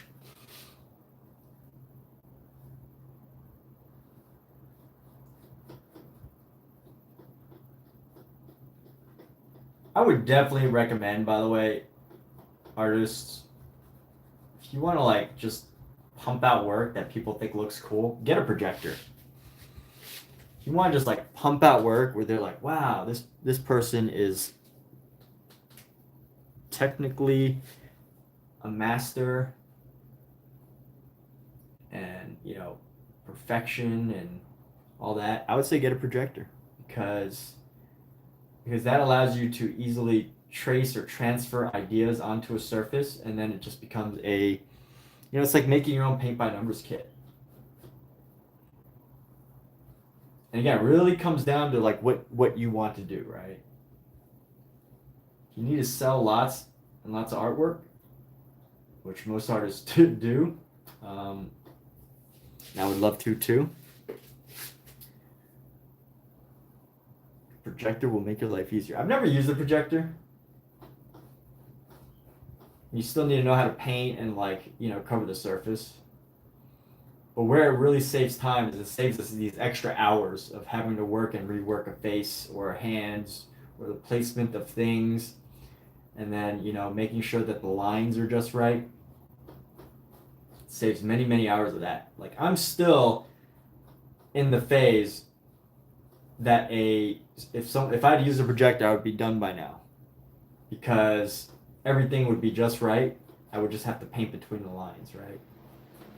But I'm still at that phase that like the projector could have made it easier, because I still have some things that are like not perfectly lined up yet, and I have to account for that.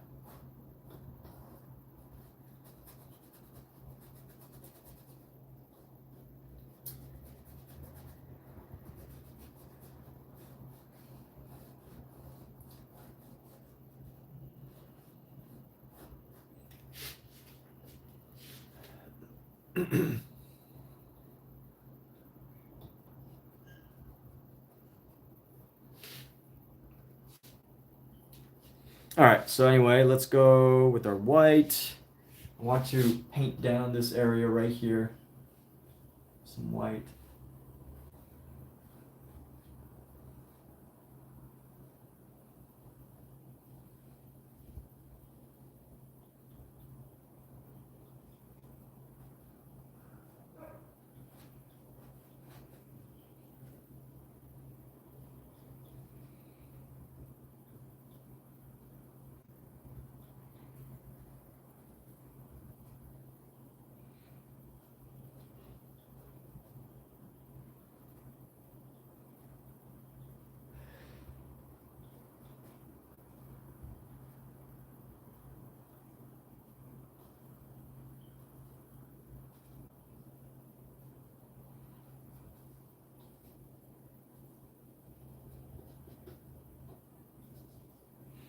All right, let's see how this is looking.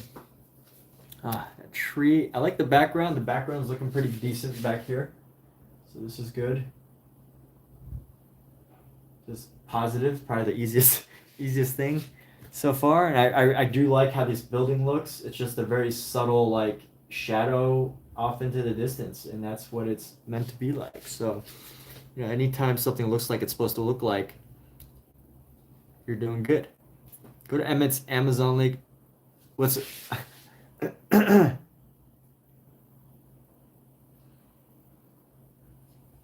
Look, all I'm saying with regards to the projectors, I don't use projectors, but you know, if somebody wants to go the easy route, someone wants to, you know, just take that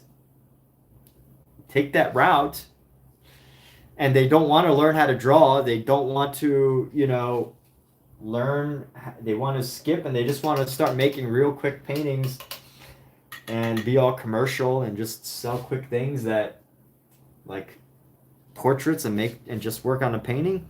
That's what I'm just sharing what the experts are doing, okay? Or not experts, but like what the people are doing.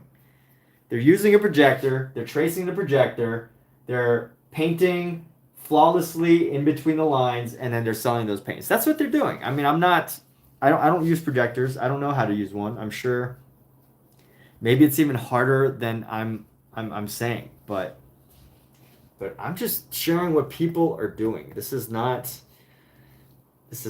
controversial. Everything that I do is very clear. You know, everybody can see exactly how I work. I'm not hiding anything. But I do feel that as I paint, you know, it's not my way is not the only way. You know, my way is not the only way. There are methods that are faster, subjectively better, subjectively worse. Like even Vermeer, right? Vermeer used camera obscura or whatever that's called. He used a version of a projector. And you know what? Whatever. I don't like projectors. I don't use them. But if someone uses them, I mean, whatever. ARVR. I'm just sharing techniques, right? Like, if that's what you want to do,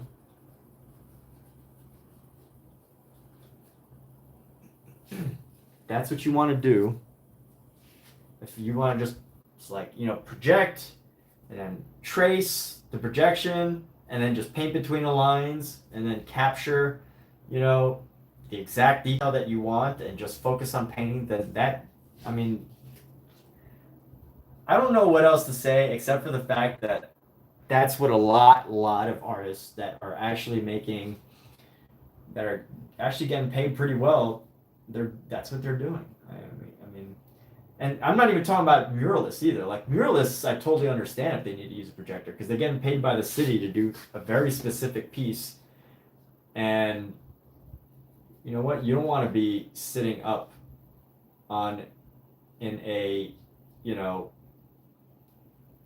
20 feet in the air all day long for more than necessary. Right? You got to get things done. The city's got things to do. They're blocking traffic, you know. So if you're preparing to be a muralist, it also makes sense to learn how to use a projector because then you know how to do murals. Has what been proven? Oh, Vermeer and the camera obscura. You know, I don't think it's been totally proven, but there's enough writing about it that, you know, I would not be surprised. I would not be surprised that an artist like Vermeer would use a projector or a camera obscura. Because when you find artists whose like work is so crisp, so clean, that's just their personality, right? Like their personality is the type of person, like girl with a pearl earring, like all of the entire design is like so crisp and clean. And artists who need things to be that crisp and clean, it's ingrained in their personality that they will use whatever tools necessary to get that perfect effect, right? Like that's Mondrian, right? Mondrian believed that, you know, he was very different from the expressionists in that he believed that humans should totally not be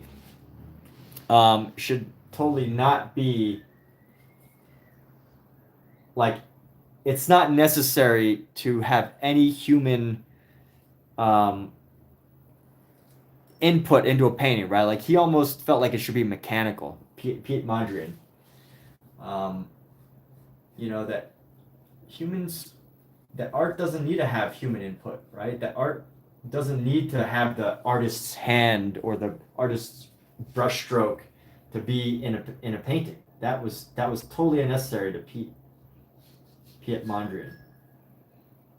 So there are artists with those types of personalities, right? They don't care about the humanity in it. They just want to create the design. You know, they just want the design. And that's just how some artists are, right? So when I say the projector, I feel like I have to continue to defend this thesis in that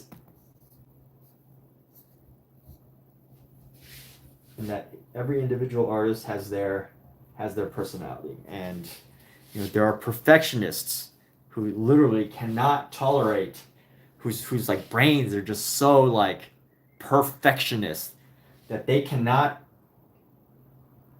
imagine drawing something wrong, right? It just would not relate to them the same way that that that Don Drell is frustrated by the fact that I'm copying. Like that same frustration, just imagine like, you know, you're a perfectionist and, you know, you just cannot imagine a line being off, or like, you know, you can't even imagine having to adjust something because everything should have been perfect from the beginning, right? Like that's a personality. Like that's a personality trait of an artist. Being a perfectionist, being an expressionist, being a radical avant-garde, whatever. Like that's like a personality of an artist, and you can't really change that. And that's where the projector comes in, right? The projector comes in so you can make the exact painting, that the exact design, at least the exact shapes and forms, and it saves time. But you know, it is what it is. I'm not teaching a projector course. I'm just sharing the methods.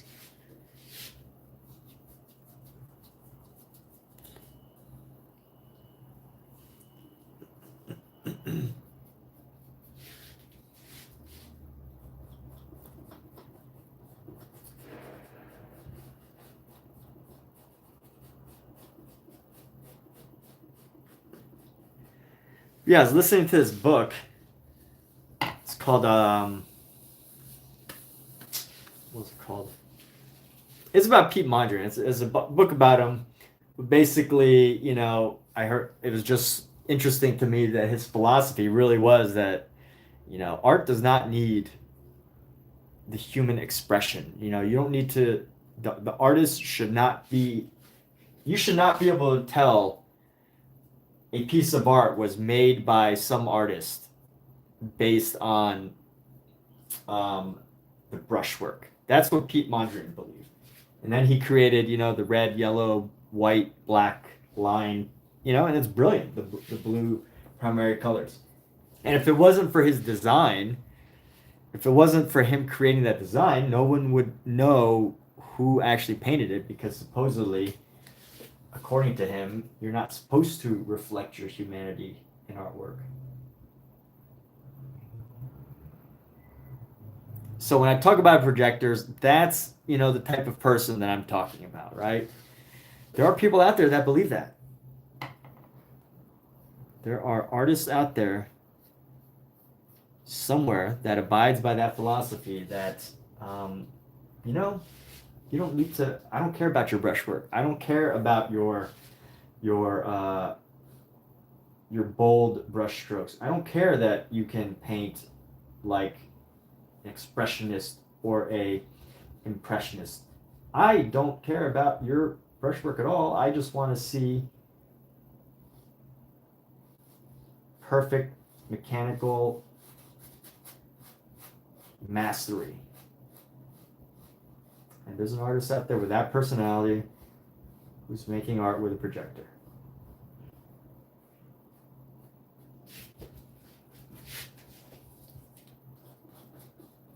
I care about these things, by the way, but I'm just saying that as far as that philosophy goes, you know, among all the personalities of artists in the world, so many different ideas and things. But I can relate in the sense that, like, in a sense of like that feeling, right? Just understanding, just really getting into shoes of other artists, or like being in your own shoes. Like, painting this feels good to me, but to Dondrell, this would be like painful, right? Or something. I don't know. I don't know. I'm just giving an example. I don't know how Dondrell would feel, but based on his reactions, you know, this has some level of discomfort for him. And it could be anyone, right? I'm just using Dondrell because he's the most recent person, for example, whatever. But yeah, I'm just saying that so many artists, so many different personalities, and at the end of the day, it always reflects into your artwork what that is.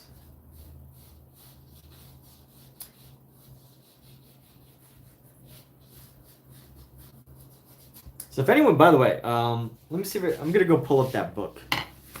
Let me try to pull up that book. I'm gonna get my phone.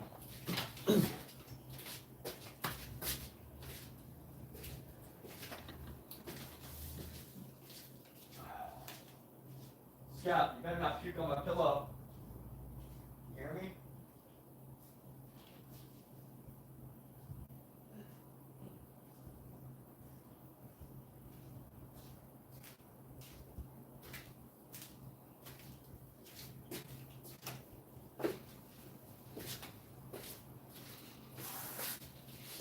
So just so I can share the story here, so anybody who wants to check my sources can correct me or whatever.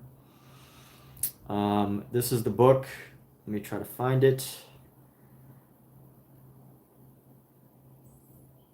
So the book is on Amazon Audible. I listened to it on Audible, and it is simply called Mondrian. His Life, His Art, His Quest for the Absolute by Nicholas Fox Weber. So that's it, just Mondrian.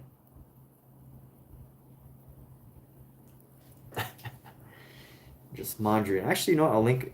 Can I link that book? Amazon.com.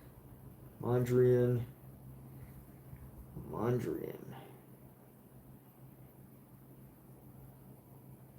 Let's get that audiobook.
I don't know if anyone clicked that, but that's the idea. Okay.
This sounds funny. So I just texted somebody, a neighbor, who asked me to grab their package. They asked me to grab their package. That's funny, right? All right, you know what? Now that I think I'm done. I'm gonna wrap up for this morning. I took my gloves off, and now I need to go. I have some stuff I gotta take care of. I've decided that suddenly I have responsibilities. So we're gonna wrap up here in the next few moments. Just gonna close up my supplies. Everybody that's been a part of this, thank you.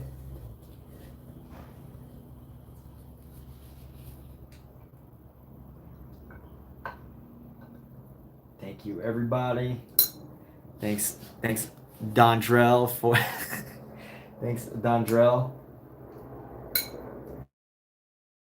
and sharing your discontent with my live streams. They help me come up with different ideas and thoughts.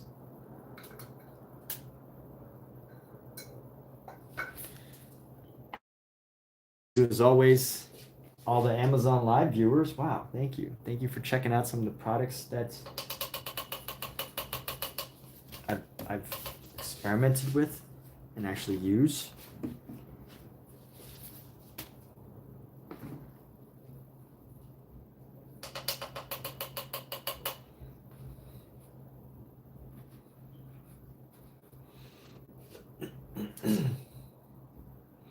But I guess the moral of the story, the moral of the day today is really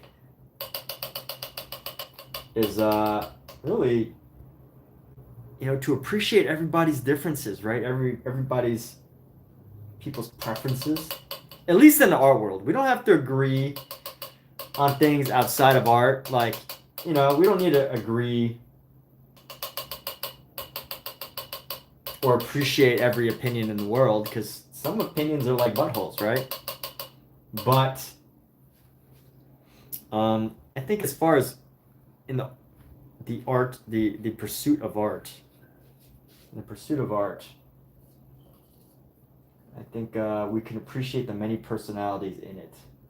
Maybe, you don't have to agree. You definitely shouldn't need to agree with every artistic opinion, but yeah, when we look at art, there's so many personalities, not just as artists, but people consuming the art, right? Like my favorite movie, this will be the last thing.